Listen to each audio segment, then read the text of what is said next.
Friends, good morning. Today I am going to discuss with you about phrases and clauses. We have already discussed about phrases in our previous videos. Basically, I told you that what basically phrases are. Phrase is a group of words. Phrase is a group of words that makes some sense. And today we will discuss it in detail that what we need to keep in mind is this also that phrase is a group of word that makes some sense, not the complete sense. Also, you need to keep in mind that a phrase never contains a verb or a subject. This you keep in mind that phrase never contains a verb and a subject. We have read about subject and predicate. So we know about from this that what actually the subject is, what actually the verb is. So you know two kinds of verbs, helping verbs and main verbs. So phrase never has a verb. A phrase never has a verb. This is to keep in mind. For example, if you here you can see these are the phrases given here. You can see across the road. Across the road there is no verb or a subject. Across the road, okay. In the market, okay. In the garden there is in the garden what it actually in there is in the garden. If you see, in is a preposition and the garden it is a noun. So this is a group of word, but it don't have any verb. Basically it doesn't have any verb. So this is to keep in mind. Phrase is a group of word that makes some sense but not complete sense, and it does not have a verb or a subject. This is to keep in mind. Now next, coming to our clause. If you say clause, then clause, basically what is clause? Clause is a part of a sentence.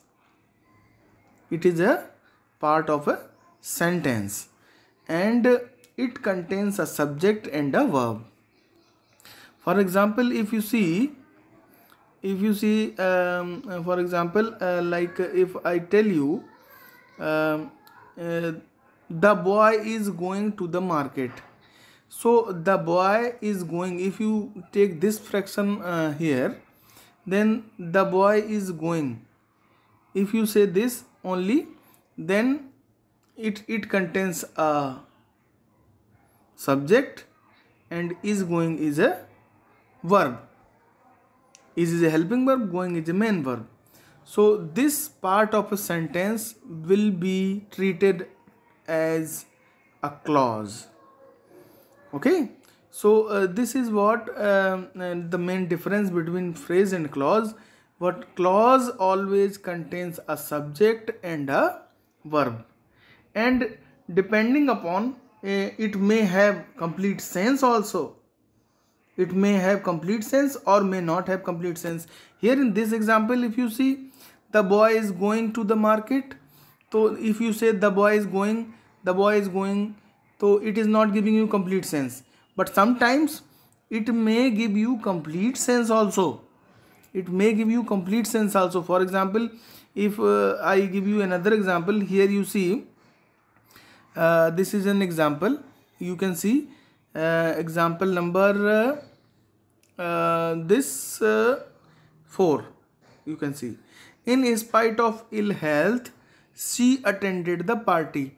You can see these are the these are, if we say this part of sentence, she attended the party, it in itself having the complete sense. She attended the party, the sentence is complete. If it is individual, it can complete, but it is a part of this full sentence. In spite of ill health.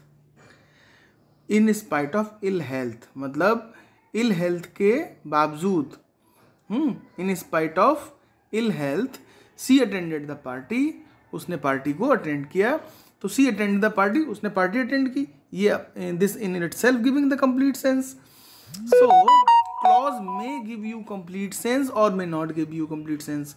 But the thing is this, that clause always have a subject. Clause always has a subject. Here you can see C is a subject and attended is a verb. Clause always has a subject and a verb. This is what pre-requirement for a clause, and whereas for phrase it is not necessary that it has a subject or a verb. So this is what the main difference while solving this exercise.